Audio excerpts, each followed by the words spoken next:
Welcome to UW Space Place. This is our one of our regular guest speaker nights, and tonight I'm pleased to introduce Rachel McClure, who is a fourth-year grad student in the UW Madison Astronomy Department, a PhD candidate there, and she's working on some really interesting stuff. This is the kind of talk I really like. This is kind of a big picture talk. She's going to tie together a lot of things with us, with some new the new directions in astronomy and some of what they mean for her research. So I hope you'll join me in welcoming Rachel McClure tonight.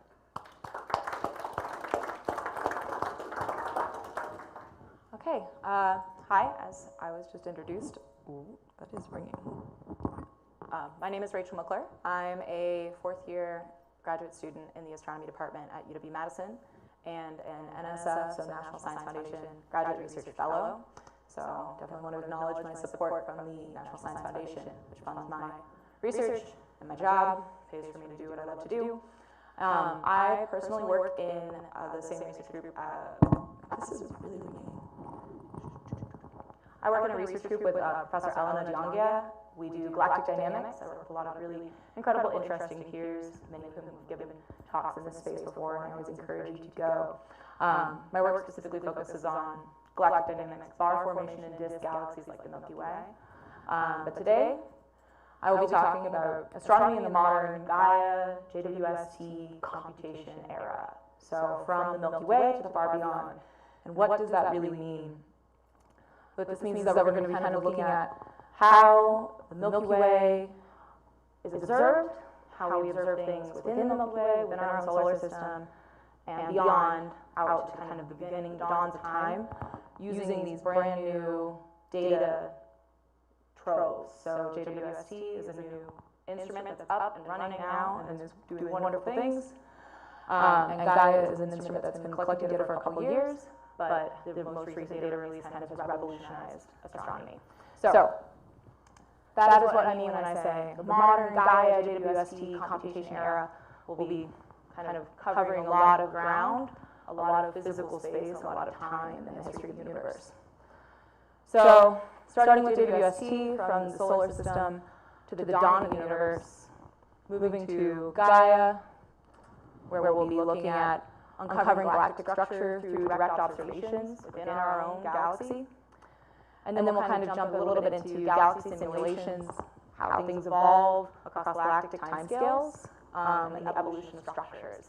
So the last bit really is more of my research, but we'll kind of build towards that, looking through the lens of these new kind of revolutionary telescopes and pieces of data, ways that we're able to kind of view the universe.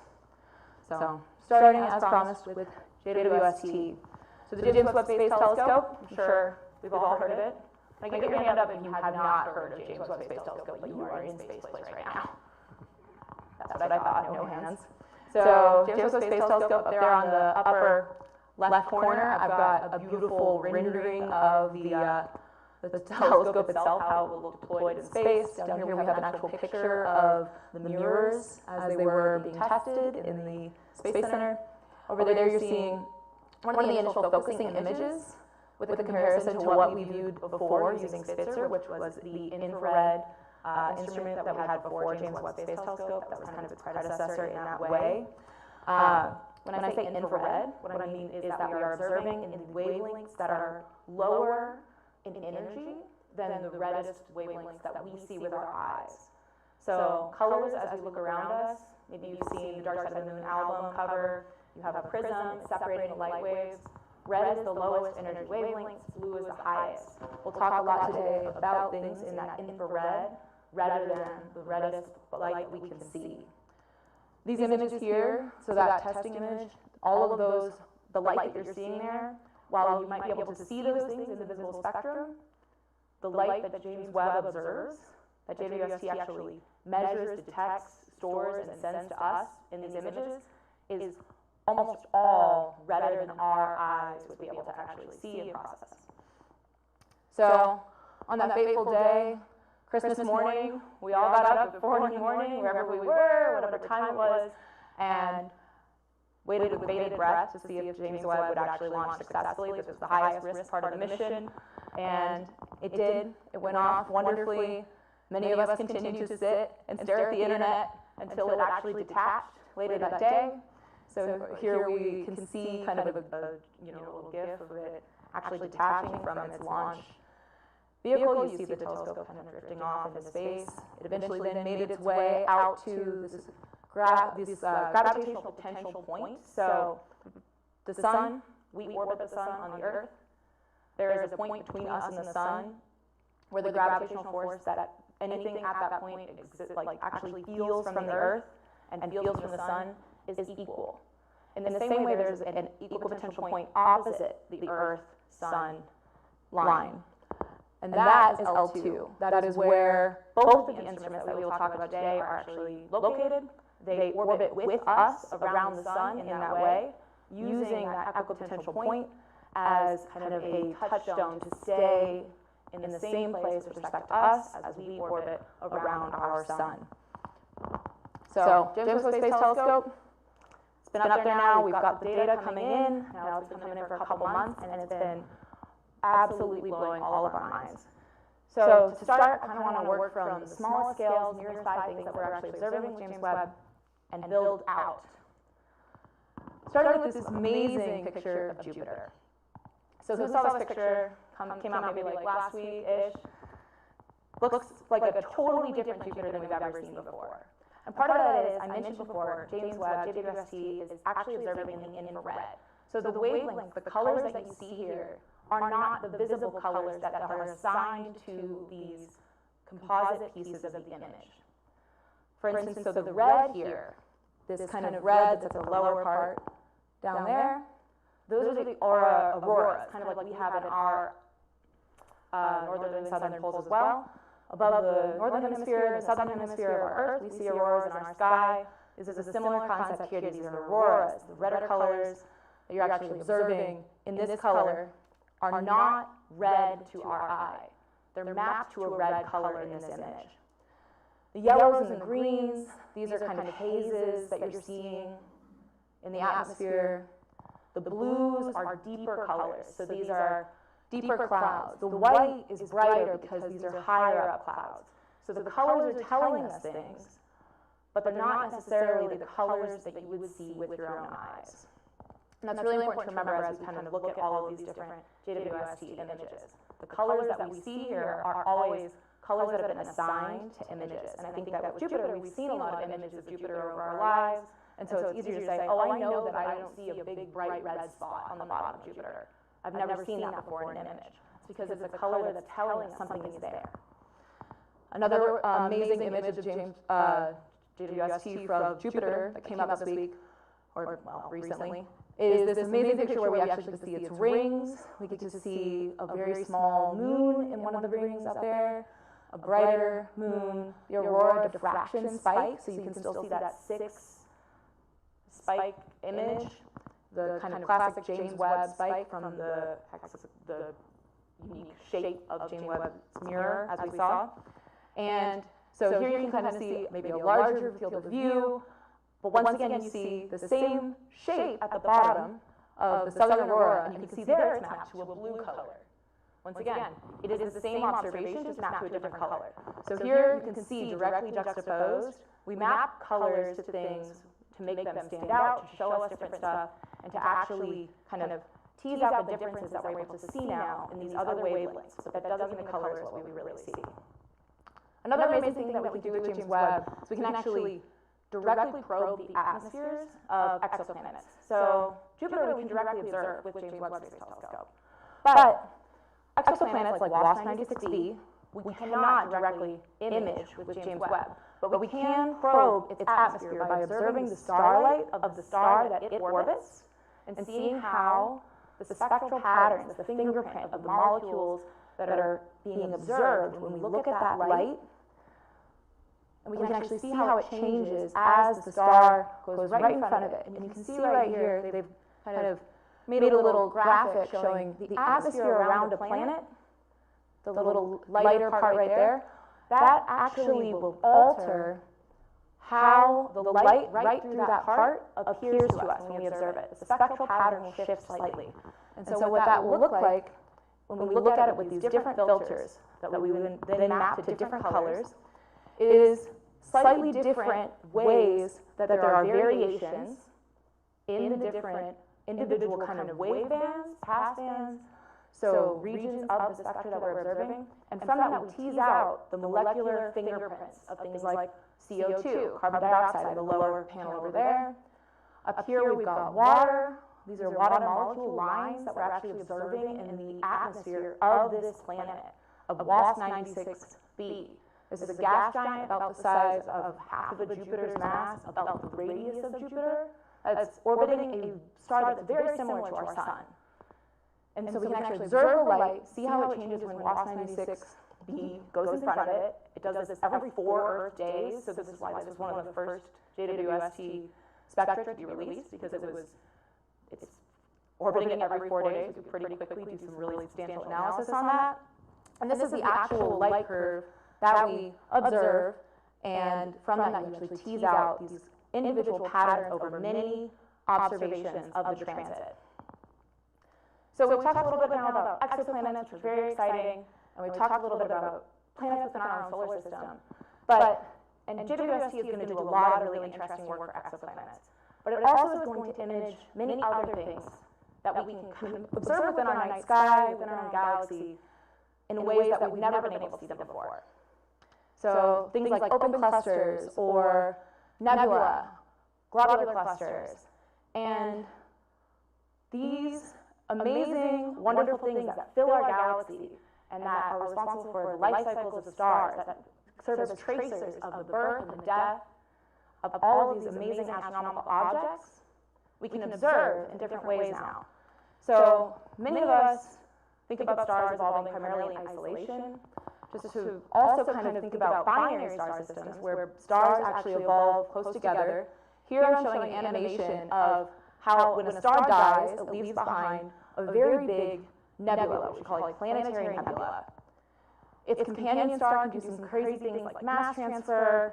When it expands, the gravitational pull of the companion will pull some of the mass from the bigger, now expanded, evolved star. So you kind of get some crazy things happen, but what you end up with are things like this amazing image of the Southern Ring Nebula. So this is a planetary nebula. This is a dead star. But that bright spot there in the middle, which we can see beautifully in this James Webb image, is actually a binary companion there. So we have a white dwarf and a binary companion. This is a binary star system, and the star that's already died has left behind this incredible planetary nebula. And what James Webb gives us, as you can see evolving here between the Hubble image that we had before and the James Webb image now, is the incredibly fine structure, the little filaments of gas and dust, the dying star that will then become part of the interstellar medium, that will become new baby stars. As they collapse, the gas and the dust collapses, and eventually the life cycle of stars continues. So within our own galaxy, we can see the death of stars now in minute detail, and what it leaves behind, and how that material looks, and we can study that material in incredible detail in parts of the spectrum we were never able to really do before. When stars die, they leave all of this gas and dust around. That gas and dust then lives on in these stellar nurseries, what we call H2 regions, or things like the CARINA nebula. The very first James Webb image that I think maybe got the most attention is coming from just this little tiny part up here. Once again, this is a Hubble image to start with. And these are the cliffs of the CARINA nebula. You're seeing now a transition between the Hubble image to the James Webb image, and once again you can see all this incredible fine detail. The structure, the clouds, you can see additional stars, baby stars, where before things were completely blocked. Because with JWST, we're now seeing in these longer wavelengths, which don't scatter as easily. They instead are able to travel through dusty regions, and so we can actually observe and see through what was before totally opaque to us. We see through the dust, we see through the gas, and we actually can see these baby stars being formed, stellar nurseries. Another amazing image of a stellar nursery is the Tarantula Nebula. This is also, though, an open stellar cluster. And I think this image here, on the left, we're seeing the bright, hot features. There in the middle, we can actually still see this open cluster, this really, really star-forming region right here with many, many, many stars. What's amazing is this is the exact same image, this is the exact same region in both images. On the right, though, those stars are almost impossible to see because it's so bright in the infrared that's being observed in the right image. Both of these are JWST images with the near infrared, so closer to reds that we can see in the left, while this is the mid-infrared in the image on the right. And so the mid-infrared is further away from the visible wavelengths that we actually can observe. And so in that, we're seeing finer structure, things that are deeper in these gas clouds, dusty clouds, regions we can't see. And over here, you're seeing still a lot of very bright, young stars that are dominating this image, hot gas that's dominating this image. So here you can really see kind of the difference between when we're observing in these very long wavelengths, how we're able to actually see through structures that we couldn't see through before, see past stars that were really hot and bright, and we're blocking everything around them in previous observations. To really kind of hit this home, here I'll show, we can also observe in these individual images different molecular, atomic, or dust kind of formulations of hydrogen. Hydrogen is our most common element in the universe, but it has different forms. And observing hydrogen is hard outside of the infrared. And so here, you can see that we are able to directly probe and then add together to kind of get a composite view of the atomic, molecular, and the dusty hydrogen components of these incredible stellar nurseries. I'll show one more example here. The Pillars of Creation is one of the most famous images, I think, in astronomy. And they did re-image this with JWST recently. And you'll see here, this transition is just mind-blowing. Lots of dust and gas in the way there, and now this is what we can see with JWST. The stellar nurseries that we're able to observe now are just fundamentally different. It is, we have an entire new window into the universe. We can look past what before was just these opaque pillars and actually see the stars that are being formed. You can see the gas that's forming the stars. The comparison is just unbelievable. So far, I've just talked about stuff that's within our own galaxy.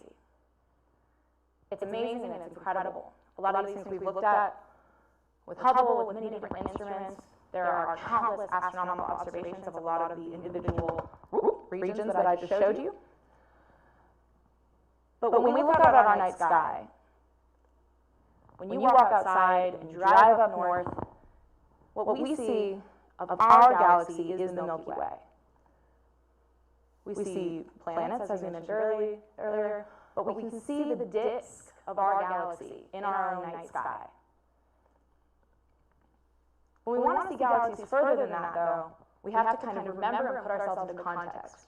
We're in the disk of a Milky Way galaxy. It is a disk, so we can see the dust lanes through it. But when we observe away from that, we can see things like our nearest neighbor, Andromeda, our nearby neighbor, galaxy.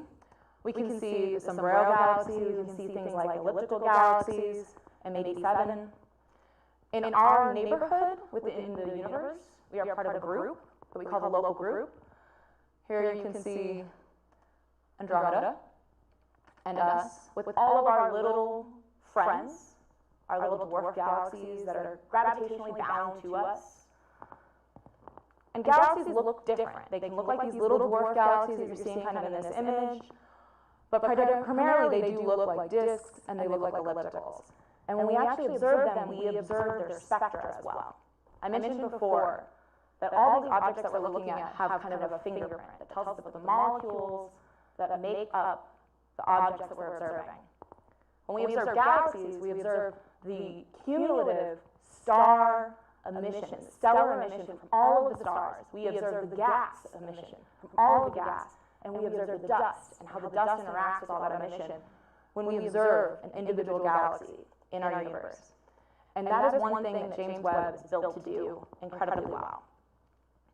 So when we observe these galaxies, we also want to understand what makes them up, and that means observing their spectra. So observing things like Stephan's quintet, which like this upper right galaxy is not technically a part of, it's a foreground galaxy. We actually can now tease out kind of, first of all, their infrared components. You can see there you're actually getting much higher spatial resolution, resolving finer details of all of that trail between, I'm trying to point to it here, between these interacting galaxies. So these two are actually in the process of merging, and you can see there's a lot of crazy things happening in the dust and the gas around them because of these dynamic interactions that disrupt their individual interstellar medium in their galaxies, so that they start to interact. Star formation happens, and when star formation happens, it happens in places like we just talked about, which are dusty.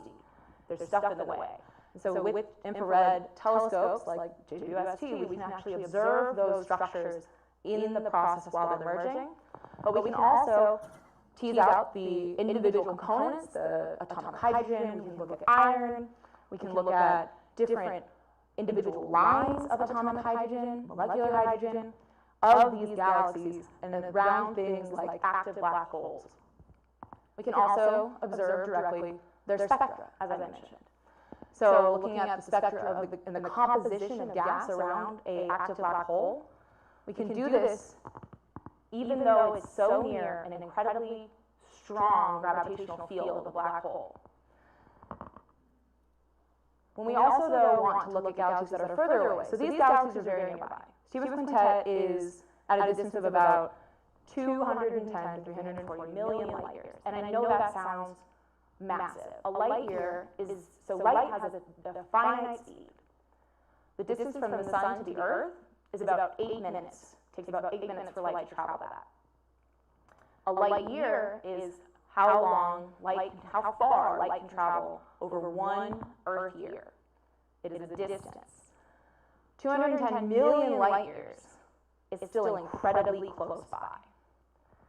So when we want to observe things that are further away, we have to take into account the fact that the universe itself is expanding, and the light, as it travels through it, expands with it. And so this is the concept of gravitational, or of cosmological redshift. And so when we observe those spectra, like we did in that last galaxy, when they're nearby, they're in their rest frame. The molecular hydrogen line is exactly where we expect it to be in vacuum, or very close to it. But when we start to observe things that are further away, or things that have been magnified using incredibly massive objects, we'll talk about that in a moment, you can actually observe stuff that's very, very early in the universe, but the wavelengths are now much lower energy than they would have been if they were emitted very close by. So galaxies throughout the universe, when you look further away, you're observing things that have experienced cosmological redshift. So that takes us to something that's much further away. This is a galaxy cluster of many elliptical galaxies at a distance of now 4.6 billion light years. So now another 1,000, factor of 1,000 light years further away. And in that, we're getting to these very far distances, but we then are looking at a lot more objects. So going from the Hubble image to this amazing James Webb image, you can see here kind of the individual galaxies that you're actually observing in this image are all of the things that don't have the six-pronged diffraction spike. The things that have the diffraction spikes are bright objects, and so they are foreground stars primarily. But the things that I want to draw your attention to are these little curved objects. Did anybody see the amazing image of the Einstein ring that's been flying around social media? So an Einstein ring happens through the process of gravitational lensing. Really massive objects curve space-time. And what that means is that light is traveling through a vacuum of space. But the actual physical space-time that it moves through is curved by the existence of matter. And so the path, instead of being a straight line, is now a curved path, which is longer. And so you end up with this curvature around, essentially, it acts like, as these galaxy clusters can act as a lens, as is demonstrated in the panel here on the left, just as you would use a magnifying glass to actually kind of maybe burn a pile of wood. Galaxy clusters act as a lens and can make it so that we can observe things that are much further away by observing them after they have been lensed by a foreground galaxy or a foreground galaxy cluster. Here you can see an animation of if you were to take a lensing object and move it through a field, how it would lens the background objects there. And this is a kind of cartoon schematic of the distortion that we saw in that other image. So returning to the other image here, I can show you now these little curvy objects. Some of them will be the same galaxy. Many of them will be different galaxies. But what we can do actually with those is we can observe their spectra, much like they were galaxies nearby, like I showed you with Stephen's quintet. We can actually observe the cumulative light of the stars in those galaxies to learn about their composition, to learn about their stellar formation history, to actually decompose what they are from their spectral fingerprints. We can also, though, use the lensing itself to probe the foreground galaxies. So here I'll show you kind of a map that uses the structure of these lensed objects to actually map and measure the mass of this galaxy cluster overall. So that brings us all the way out to the very far reaches of the universe. JWST is taking us to the earliest star formation epochs. We're seeing the galaxies from the very beginning of the universe all the way back to where we can actually see stars forming. But in our sky, we mostly are seeing stars and planets and smudges. Oh my. So when we look out, we're basically seeing with our visible eyes about 9,000 stars at the most. And those are between 4,000 to 4,000 light years away. You remember that last cluster that we looked at, that galaxy cluster, was 4 billion light years away. That is a lot. I have a little key up in the upper corner, because I always find it hard to really kind of conceptualize these things. A million is 1,000 thousand, a billion is 1,000 million. These are really far distances that we're starting to be able to observe. It's very different from when we look out at our night sky and see, these 9,000 stars that are very close by. It's just a small bubble of space within a much larger expanse of the Milky Way. And our Milky Way is just 100,000 light years across, containing at least 200 billion stars. But it's just 1 of 2 trillion galaxies in the universe. So kind of to put in context what these instruments are doing, I think it's useful to kind of take a step back from that and see that they actually are both orbiting, as I mentioned, at L2, which is this kind of gravitational equipotential point, with us just going around the sun year after year. And in this, because they're nearby each other, they extend basically within 1,000 kilometers, a million kilometers to 400,000 kilometers of distance between the two of them at any time. And this animation shows that Gaia, the instrument we're about to talk about, actually took a picture of James Webb and will continue to take pictures of James Webb over the rest of the instrument's lifetime. And I think it's pretty fun that this animation here kind of shows how that happened, and because they're both using and exploiting this gravitational equipotential point. So here you can see the yellow path there that's outlined is the Gaia Space Telescope orbital path, as opposed to the path that's being outlined there by the oversized James Webb Space Telescope image there. You can see that they're taking different types of orbital paths to stay at L2, but that they are going to continue to see each other. And so these instruments that we put up into space, I just think it's kind of fun to note how close they physically are to each other. And so there's a trace out of the paths. Obviously, this is, maybe not obviously, but this is a diagram, but on the left, this little red dot right there, that is a picture that Gaia took of James Webb Space Telescope, which I think is just pretty cute. So that brings us to the next part of our talk. We're going to kind of step back to L2.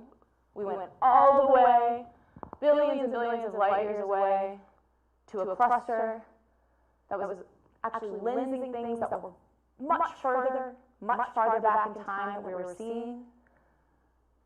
And now we're going to look nearby. We're going to come home, and we're going to put ourselves back into perspective. So the images that you're seeing here in this video, this is data. All of these individual points of light in this video are stars that Gaia has observed in our own galaxy. You're seeing it put into context with the moon orbiting around the Earth, and now seeing how the Earth is in orbit around the sun with the kind of interior planets, our nearby neighbors, expanding out to the edges of our solar system, getting out here to Uranus now, Neptune, and then you're going to start to see how our sun lies within the galaxy in comparison to its near neighbors. So we're going to kind of start stepping out. You might start to see some labels that you recognize, maybe Antares. Let's see. Beta Arca. I can't see that well from over here. But here you see us kind of, there's Pollux, Castor, Betelgeuse, Sirius, Rigel, some of Aldebaran, some of these nearby neighbor stars that we can actually observe in our night sky, and you're getting to now see there's Vega, Altair. We're moving out through the galaxy, through this Gaia data set, where they've actually mapped stars that are nearby and actually put us into our home, given us an address in a way that we couldn't really have until we were able to actually figure out how far away our neighbors are, how fast they're moving, how fast we're moving. This gives us perspective. It gives us information, and it tells us where we are within the galaxy. So that might look a little bit more familiar to kind of how we see our Milky Way on the night sky there. And I hope that maybe this video gives you a little bit of perspective of what that really means when you're looking up and you're seeing our galaxy on the night sky, that we are in the disk. We are a part of it, and there's all these nearby neighbor stars that are also on their own little trajectories, just like we are orbiting around the galactic center, making their way through galactic time. So, to remind us, galaxy morphology, how do I not make it go again? We are like this, more like Andromeda than we are like M87. A disk galaxy with structure, with spiral arms. When we look out, we see this. But with instruments, like we just use JWST to kind of look at, we can see in many different individual ways far beyond the visible spectrum. So this is a kind of famous conglomeration of images that NASA put together a long time ago, and I, of course, have a lower quality version of it than I wish. But going from the top to the bottom, we're looking at very low energy wavelengths, the radio continuum, like what you listen to on your radio, very long wavelengths, down to the radio continuum, the molecular hydrogen lines, which is an important line. We looked at some images that were a part of images that we looked at from JWST, getting into the infrared, mid-infrared, the near-infrared, and then the optical, which looks a lot like those other images we saw. There's dust in the way. In the near-infrared, it's very bright, but here it's very dark. And then we step into the X-ray. We get into some high-energy wavelengths, all the way down to the gamma-ray wavelengths. So stepping through the spectra, outside of the visible wavelengths, we can actually probe the Milky Way in different ways. But even just with the optical band, we can actually identify where things are and learn about the Milky Way. So our visible night sky, like I said, is 9,000 stars. 200 billion stars are in our galaxy. It's 90% hydrogen, 10% helium. We're just one of many. But when we're observing it using Gaia, we're able to actually look pretty far away. over the many years that it's been up, originally was launched in 2013, we've been building up a data set through continually orbiting around our sun and using the fact that when we observe from the same location here and here, we can actually pinpoint better something that's far away over many years by observing over and over and over again. And then in that way, we map our neighborhood and beyond, all the way to the galactic center. And this data release 3 is what has revolutionized how we're able to actually probe and understand the Milky Way directly. So this is the stellar counts. So in each of these bins, it is colored by how many individual stars are in that individual point, kind of overlaid with the galaxy as observed. So we can actually see the Milky Way in this image, but it is a diagram. We don't have any images of the Milky Way from above because we are very much so trapped within it. And the Milky Way is very, very, very big compared to how far we can send instruments. So using things like Gaia and mapping the individual stars that we're able to actually pinpoint and measure and identify, we can start to tease out the structures like the bulge or the halo or the disk and structures within the disk. We can tease out spiral arms or a bar. So here in the middle, you see the structure that's a little bit elongated, but doesn't quite look like a spiral arm, and doesn't quite look like a sphere. We call that a galactic bar, and that's what I study. When we observe the Milky Way using Gaia, we're able to actually tease out, using that information about the locations and the velocities, and see structures start to emerge. Here, this blue, what you're seeing is a lower stellar count because it's far away, but when we observe the velocities, we can see that there is something different happening here than there is out here. So the color here in that individual, that middle image there, is the velocity. And the red out here is 220 kilometers per second, which is about like our orbital speed around the galactic center as the sun in the solar system is orbiting around the galactic center. But when you look in here, that blue part, it's 80. There's something very different happening in the middle of our galaxy with how things are moving.